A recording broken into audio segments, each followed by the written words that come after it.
बिस्मिल्लाहिर्रहमानिर्रहीम, अस्सलाम वालेकुम। आसिफ अली जरदारी कहते हैं एक जरदारी सब पे भारी, लेकिन अब वो भारी होते चले जा रहे हैं, लेकिन इमरान खान पर नहीं बल्कि नून लीग पर, नवाज शरीफ पर, शहबाज शरीफ पर और इस मखलूत हुकूमत पर। और वो दावा कायरा साहब का कि जी 10 साल तक इकट्ठे चलना चाहते हैं, 10 साल की सोच है कि नवाज शरीफ और आसिफ जरदारी इकट्ठे चलें, ये जनाब चाहते हैं, लेकिन अब ऐसा नहीं है। जरदारी साहब के नए बयान ने हलचल मचा दी है और इसकी वजह क्या है? क्या इमरान खान साहब की बढ़ती मकबूलियत है? पीपल्स पार्टी को अभी इलेक्शन हुए, ज़िमनी इलेक्शन, और वहाँ पर सिर्फ कराची में जहाँ पर उनकी हुकूमत है वहाँ पर 5000 वोट, सिर्फ 5000 वोट, यानी 5 लाख वोटर्स हैं जहाँ पर, वहाँ से अगर 5000 वोट मिल रहे हैं तो आप सोचिए कि क्या हाल हुआ है। यानी आप ये समझें कि 1% भी वोट अगर नहीं ले सकती कोई पार्टी तो वो तो ख़त्म हो गई, ज़मानतें ज़ब्त करने वाली बात है, फारिग हो गई वो पार्टी। तो अब इमरान खान साहब जब भी कॉल देते हैं लोग निकलते हैं, पहले से ज़्यादा निकलते हैं। अभी आप देखिए कि क्या हुआ, इमरान खान साहब ने कॉल दी, यानी सिर्फ 36 घंटों के अंदर अंदर आप देखिए कोई इस तरह से बाकायदा कोई प्लानिंग नहीं, कोई पूरी पार्टी ऑर्गेनाइज नहीं कर रही प्रोटेस्ट, लोग निकल आए। हर शहर में छोटे बड़े हर शहर में लोग निकले हैं, इतने पुरजोश थे इमरान खान साहब का खिताब सुनने। और इमरान खान साहब खुद नहीं बाहर आए, सिक्योरिटी इशूज़, दीगर मामला, जाहिर है कि अब वो सोचते हैं एक मोमेंटम बिल्ड किया जाए और फिर ये नहीं कि जी इमरान खान भी आया कुछ नहीं हो सका। तो अभी वो यह कहना कि जोश रहे लोगों में। अब कौन रह गया है बाकी? कोई जमात और तो है नहीं जो इस तरह से एहतजाज कर रही हो, सारी इन्होंने साथ मिला ली। तो इमरान खान मकबूल होते चले जा रहे हैं। उन्होंने तो अब ये भी कह दिया है कि अब सिंध जाकर, सिंध में जिस तरह से लुटेरे और डाकू बैठे हैं, मैं सिंध के लोगों को आज़ाद करवाऊंगा, ये भी उन्होंने कह दिया है। तो क्या इसका प्रेशर है कि अब जरदारी साहब कह रहे हैं कि जनाब अब तो हमने अगली हुकूमत लेनी है? अजीब बात यह है कि उन्होंने बुलाकर लोगों को यह बयान दिया है कि अब हमने अगली हुकूमत हम करेंगे, पीपल्स पार्टी करेगी। ये अल्फाज है, अगली हुकूमत पीपल्स पार्टी की होगी, मैं यकीन दिलाता हूं, और अगर मौका मिला तो 110 डिग्री से मुल्क को बदल दूंगा। अब इस पर भी तनकीद हो रही है, 110 क्या होता है? 180 का कई लोग कहते हैं, कोई कहता है जी 90 डिग्री का, लेकिन ये तो 180 का उन्होंने 110 का कह दिया। 110 से उनकी क्या मुराद है? मिस्टर 10% उनको बाहर कहा गया कि जी हर चीज़ में वो कोई कमीशन लेते हैं, उन पर इल्ज़ामात लगते रहे कि जी जो भी कारोबार करना हो कहते जी 10% मुझे दो। तो मिस्टर 10% मशहूर हो गए, बाहर अखबारात में लोगों ने लिखना शुरू कर दिया। तो अब 110% का इसी तरह लोग कह रहे हैं कि जी ये मतलब 10 के साथ 100 लगा दिया है, ये क्या है? और ये कहना कि जनाब अगली हुकूमत पीपल्स पार्टी होगी, जबकि खुद हुकूमत में है, पीपल्स पार्टी काबीना का हिस्सा है, हुकूमत में है। इसका मतलब यह है कि वो कहते हैं नहीं नहीं नहीं, ऐसी नहीं हुकूमत हमें चाहिए, नून लीग के साथ मिलकर हुकूमत नहीं, हमें अपनी हुकूमत बनानी है। तो इसका मतलब है कि वो तो क्या काम, और कि जी साथ हम चलेंगे, आगे ही बढ़ेंगे। अब नून लीग रह गई अकेली, तो इसका मतलब है कि सिंध में तो कुछ नहीं मिलना। गिलगित बल्तिस्तान और कश्मीर के हवाले से भी सुन लीजिए, वहाँ पर भी शदीद इख्तलाफात हैं। ये वहाँ पर भी इसी तरह से मिलकर अदम-ए-इत्तेमाद लाकर हुकूमत गिराना चाहते थे, लेकिन पीपल्स पार्टी और नून लीग के दरमियान लड़ाई शदीद हो चुकी है। पंजाब में काबीना के मामलात पर लड़ाई शदीद हो चुकी है, उसके बारे में पहले आपको बता चुका हूँ। तो ये साथ नहीं चलने वाले, सिर्फ इमरान खान के खौफ से, और वो जो अब खुद ये बात सामने आ गई है, खुद हुकूमत की तरफ से ये बात कह दी गई है कि जी हम तो सिर्फ अपनी जान बचाने आए थे, क्योंकि इमरान खान 100 अदालतें बनाने वाला था सुप्रीम कोर्ट के अहकामात पर। ये मैं आपको बता दूं, कोई खुद नहीं, सुप्रीम कोर्ट के अहकामात थे कि इस तरह अदालतें बनाई जाए, इतने अरसे से केसेस पेंडिंग है, फैसले नहीं हो पाते, क्योंकि उसके लिए बहुत ज्यादा फिर स्टाफ और बिल्डिंग सब कुछ चाहिए था। तो बल्कि हुकूमत की तो सरजनिश होती रही। तो इन्होंने कहा कि जी इस साल के आखिर तक वो 100 अदालतें इसने ले आनी थी, हमें नाहल करवा देना था, हमारे केसेस मनती कहीं अंजाम तक पहुंच जाने थे, इसलिए हम सब ने मिलकर, क्योंकि सारे इसमें शामिल थे। तो अब वो इन्होंने कर दिया। अब जरदारी साहब जो कुछ पंजाब में चाह रहे थे कि जनाब उनको इस तरह से शेयर दिया जाए, रास्ता मिले, क्योंकि पीपल्स पार्टी पंजाब में तो बिल्कुल फारिग हो चुकी है, वो नून लीग नहीं देने को तैयार थी, अब वो अलग हो गए हैं।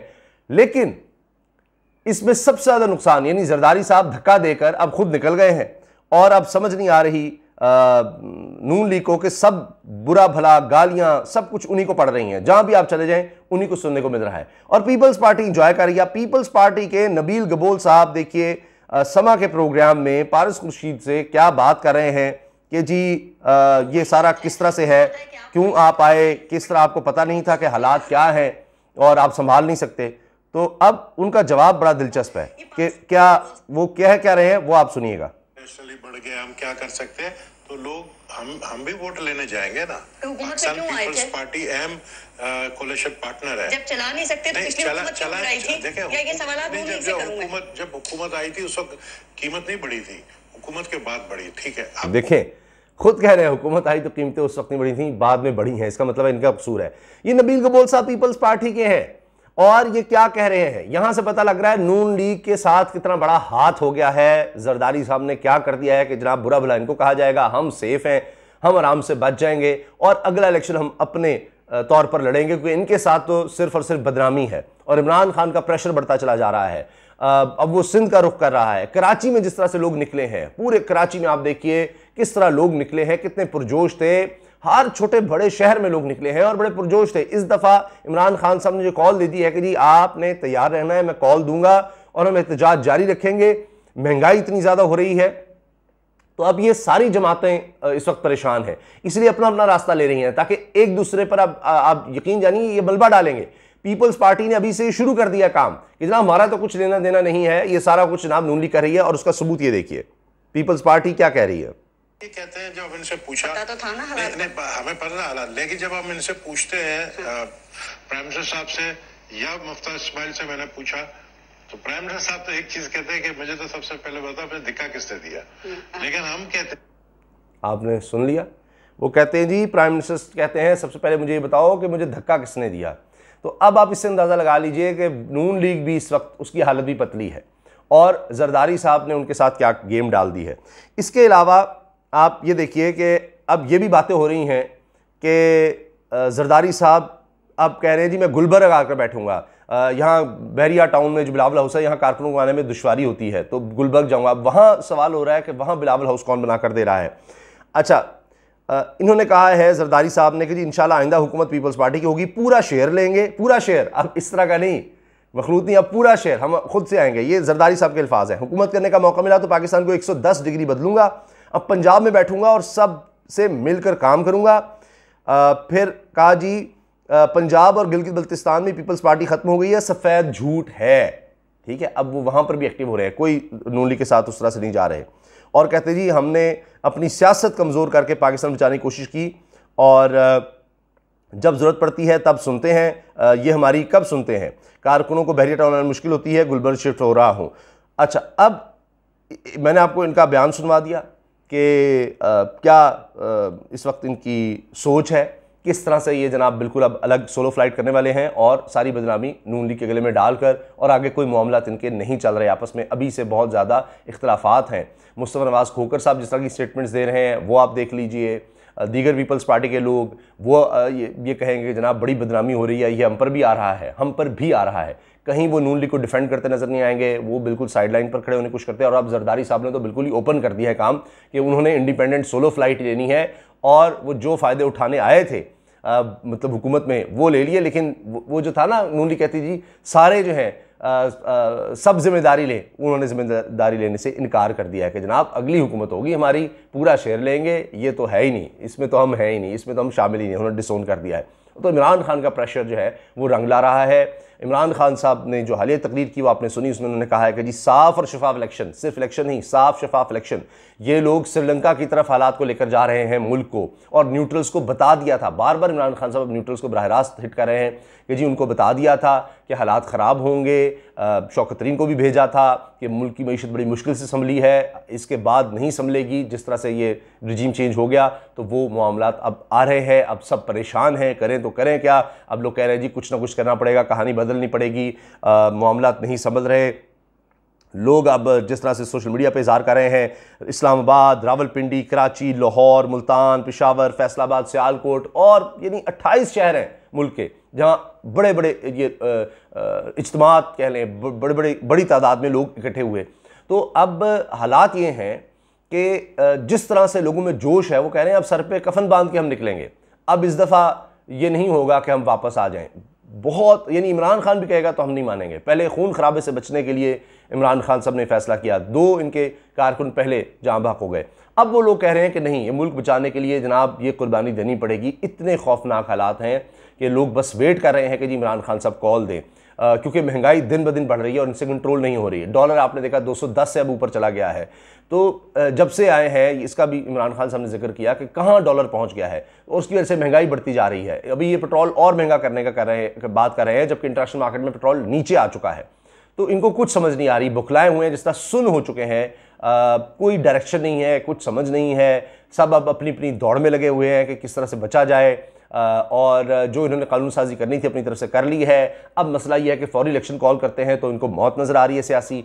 अगर थोड़ा डिले करते हैं तो ये समझते हैं कि शायद इससे तो कुछ बेहतरी हो जाए, लेकिन मुझे लगता है जितना डिले करेंगे और ज़्यादा इनकी बदनामी हो, और ज़्यादा मुश्किल में आएंगे। क्योंकि फिर यही होगा कि अवामी नेशनल पार्टी के बाद, जिस तरह उन्होंने अब कहा है कि जी किसी वक्त अलहदा हो सकते हैं, पीपल्स पार्टी भी हो सकता है, बड़ी जमात है, कि वो भी किसी वक्त पीपल्स पार्टी से इसलिए लगनी हो रही कि सिंध की हुकूमत है, वो कहते हैं टाइम तो हम पूरा करें। वरना अब जरदारी साहब के अल्फाज और उनकी मुलाकातों से तो नज़र आ रहा है कि वो भी अब बस ऐसे ही वो समझ रहे हैं कि जितना देर हम रहेंगे, देखिए ना वो कह रहे हैं कि सियासत कमज़ोर कर ली हमने, अपनी पार्टी कमज़ोर कर ली जी मुल्क के लिए। यही नून लीग कह रही है जी मुल्क की खातिर हम आए थे, हमने अपनी सियासत कमज़ोर कर ली, पार्टी कमज़ोर हो गई। तो ये बड़े कमज़ोर हो रहे हैं। इमरान खान साहब का प्रेशर बढ़ रहा है, अवाम का प्रेशर बढ़ रहा है, लोगों का प्रेशर बढ़ रहा है। जिस तरह लोग निकले हैं हर शहर में, ये कोई छोटी बात नहीं है। कोई और जमात इस तरह से एक कॉल पे पूरे मुल्क में छोटे बड़े शहरों में लोग नहीं निकाल सकती, वरना तो बड़ा अरेंज करना पड़ता है, बुलाना पड़ता है, इंतजाम करने पड़ते हैं। इस्लामाबाद में तो बारिश भी थी, फिर भी लोग आए हैं। तो ये दबाव काम कर रहा है, और जितनी ये मखलूक में सियासी जमातें हैं, अब सब अपनी अपनी दौड़, अपना अपना मुंह दूसरी तरफ करके निकलने की कोशिश कर रही हैं और ब्लेम एक दूसरे को देने की तरफ जा रही हैं। ये जो रात को इतनी बड़ी मैं समझता हूँ मूवमेंट हुई है लोगों की तरफ से, इसका दबाव नज़र आ रहा है कि लोग निकल रहे हैं, लोग खामोश नहीं हैं। सोशल मीडिया को दबाने की कोशिश की गई, और सबसे अहम चीज़ आप देखिए कि सिवाय दो मेन चैनल्स बोल न्यूज़ और ARY, आपको बाकी चैनल्स पे बाय लार्ज नजर आएगा कि कहीं कवरेज ही नहीं थी। इतने बड़े पैमाने पर लोग निकले हैं, लेकिन कहीं आपको उस तरह कवरेज ही नजर आई। मीडिया मैनेज था, मीडिया मैनेज करके भी ये लोग देख रहे हैं। लेकिन अब सोशल मीडिया का दौर है, लोग आपस में बात कर रहे हैं, आप जिससे मर्जी बात कर ले, वो कहते हैं वाकई तारीखी महंगाई है।